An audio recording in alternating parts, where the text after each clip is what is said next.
Esau. Today's scripture and insight. Genesis chapter 27 verses 1 to 46. When Isaac was old and his eyes were so weak that he could not see, he called his older son Esau and said to him, "My son." And he answered, "Here I am." He said, "Look, I am old and do not know the day of my death. So now take your hunting gear, your quiver and bow, and go out in the field to hunt some game for me. Then make me a delicious meal that I love and bring it to me to eat, so that I can bless you before I die." Now Rebekah was listening to what Isaac said to his son Esau. So while Esau went to the field to hunt some game to bring in, Rebekah said to her son Jacob, "Listen. I heard your father talking with your brother Esau. He said, 'Bring me game and make a delicious meal for me to eat so that I can bless you in the Lord's presence before I die.' Now, my son, listen to me and do what I tell you. Go to the flock and bring me 2 choice young goats, and I will make them into a delicious meal for your father, the kind he loves. Then take it to your father to eat so that he may bless you before he dies." Jacob answered Rebekah his mother, "Look, my brother Esau is a hairy man, but I am a man with smooth skin. Suppose my father touches me. Then I will be revealed to him as a deceiver and bring a curse rather than a blessing on myself." His mother said to him, "Your curse be on me, my son. Just obey me and go get them for me." So he went and got the goats and brought them to his mother, and his mother made the delicious food his father loved. Then Rebekah took the best clothes of her older son Esau, which were in the house, and had her younger son Jacob wear them. She put the skins of the young goats on his hands and the smooth part of his neck. Then she handed the delicious food and the bread she had made to her son Jacob. When he came to his father, he said, "My father." And he answered, "Here I am." "Who are you, my son?" Jacob replied to his father, "I am Esau, your firstborn.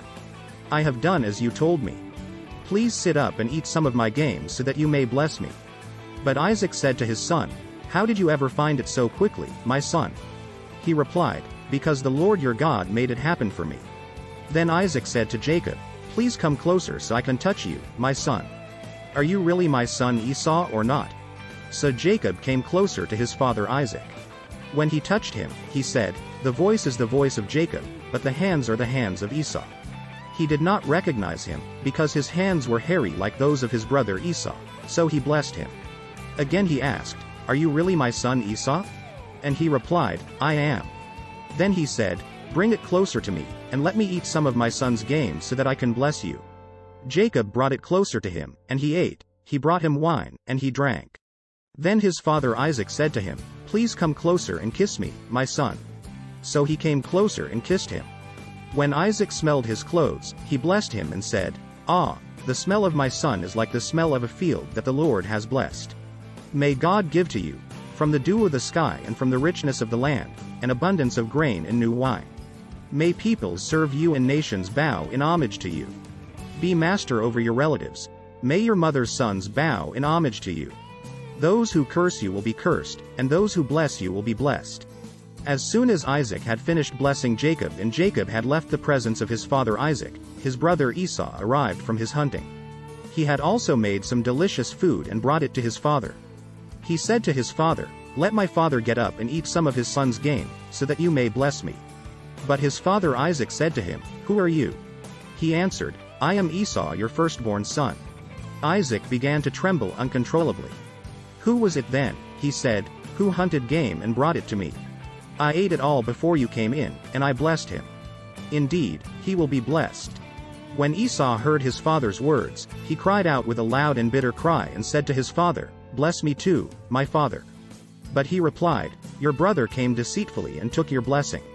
So he said, "Isn't he rightly named Jacob? For he has cheated me twice now.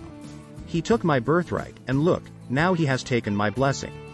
Then he asked, "Haven't you saved a blessing for me?" But Isaac answered Esau, "Look, I have made him a master over you, have given him all of his relatives as his servants, and have sustained him with grain and new wine. What then can I do for you, my son?" Esau said to his father, "Do you have only one blessing, my father? Bless me too, my father." And Esau wept loudly. His father Isaac answered him, "Look, your dwelling place will be away from the richness of the land, away from the dew of the sky above. You will live by your sword, and you will serve your brother. But when you rebel, you will break his yoke from your neck. Esau held a grudge against Jacob because of the blessing his father had given him. And Esau determined in his heart, "The days of mourning for my father are approaching. Then I will kill my brother Jacob." When the words of her older son Esau were reported to Rebekah, she summoned her younger son Jacob and said to him, "Listen, your brother Esau is consoling himself by planning to kill you. So now, my son, listen to me. Flee at once to my brother Laban in Haran, and stay with him for a few days until your brother's anger subsides, until your brother's rage turns away from you and he forgets what you have done to him. Then I will send for you and bring you back from there. Why should I lose you both in one day?" So Rebekah said to Isaac, "I'm sick of my life because of these Hethite girls. If Jacob marries someone from around here, like these Hethite girls, what good is my life?" As Isaac grew older and anticipated his death, he decided to impart his blessing to Esau. Isaac preferred Esau's wild game and wanted him to hunt for an animal that they could share during this sacred time. When Jacob objected, "Esau is a hairy man, but I am a man with smooth skin," his mother revealed the rest of her plan. She would take the skins of the young goats and put them on Jacob's hands and the smooth part of his neck.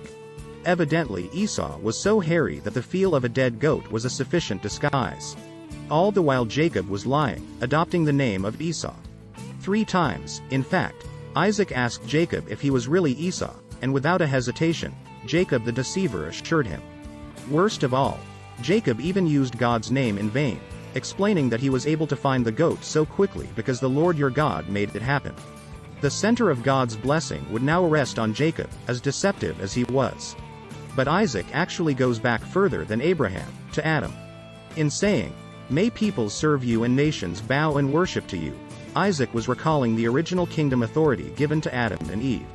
By the time Isaac has realized what happened, the blessing cannot be revoked. Esau's response is simultaneously pitiful and tragic. Rather than receiving, from the dew of the sky and from the richness of the land, Esau was told that his dwelling place would be away from the richness of the land and away from the dew of the sky. No wonder, then, that Esau held a grudge against Jacob, plotting to kill him. Jacob would flee at once to Rebekah's brother Laban in Haran, hiding out there until Esau's rage could cool. Please like, share, subscribe.